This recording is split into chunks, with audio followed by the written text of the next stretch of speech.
dark side personality styles, what makes something dark is I'm really referring to function or dysfunction. Someone's ability to function in relationships, in the workplace, in their personal life, with other people, and kind of within themselves.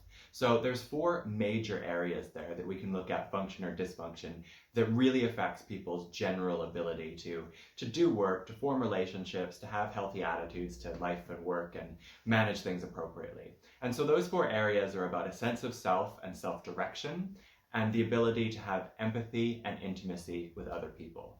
The main areas of concern and problems with personality function or dysfunction usually come up in those areas. So when we talk about those first 2 areas of identity, that's the sense of self and self-direction, what we're talking about there is a sense of self is, do you have a general healthy, productive attitude and opinion of yourself that is distinct from other people?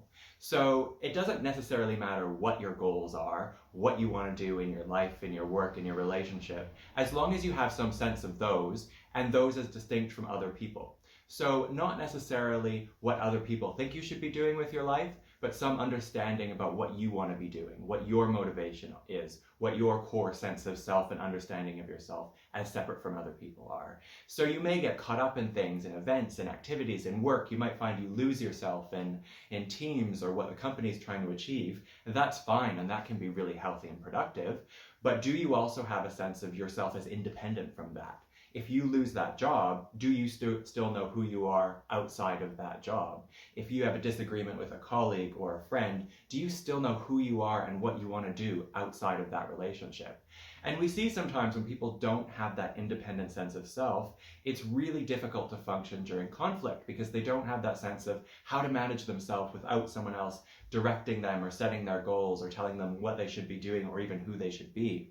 So having that independent sense of self is an important part of personality functioning. Do you know who you are independent of other people? The other thing is self-direction. Essentially, it's can you make goals for yourself? It doesn't matter necessarily what those goals are. They could be big or small or medium. They can vary. They can get larger or smaller at different periods in your life. But are you able to set goals and to meet them? You know, not everyone achieves every goal they set. New Year's resolutions are a good example of that. Lots of people set goals that are ambitions that might never necessarily be achieved, but you don't have to meet every goal you set to have a healthy, kind of functional sense of self-direction. But can you meet some of those goals? Are you reasonably realistic with yourself about knowing what you can achieve or what you can't achieve? What is a stretch or a struggle that is worth trying for but may never be achieved, versus what do you absolutely know you can get done today or this week or this year?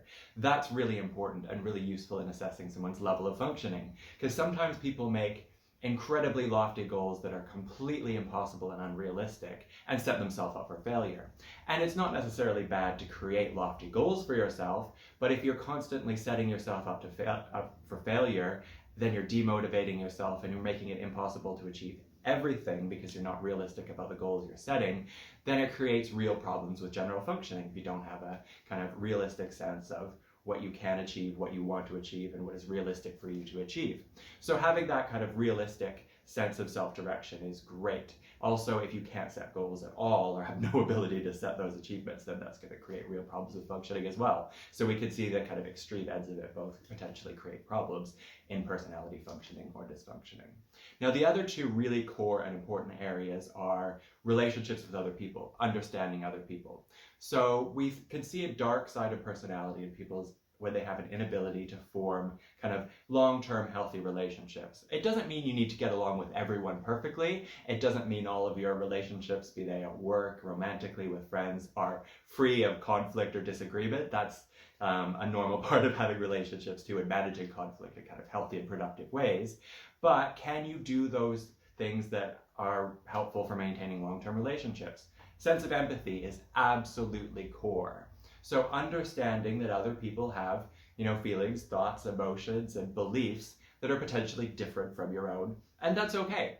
And can you navigate those differences of opinion, knowing and having respect for someone else?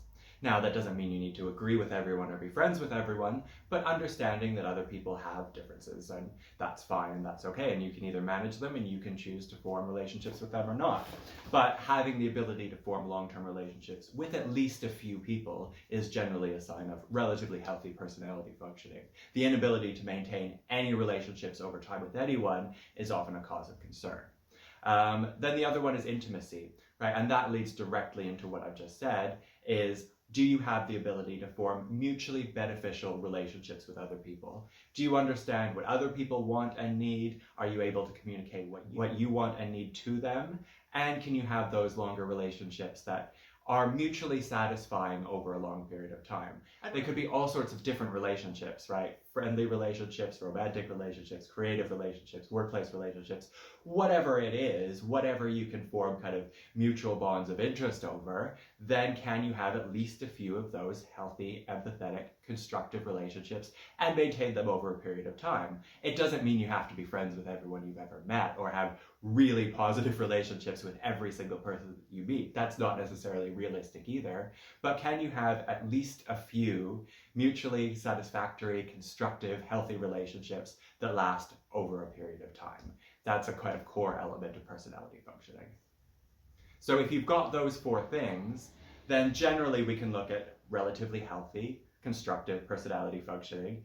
If there's really major deficits in those areas related to understanding, relating to other people, setting goals, understanding yourself as distinct from other people, if there's problems with those, then we can look at those areas of personality dysfunction and see what problems they're leading to, because they often are related to really specific ways of dealing with stress or managing stress and challenge that can be counterproductive or cause real difficulties for that person or for the other people around them.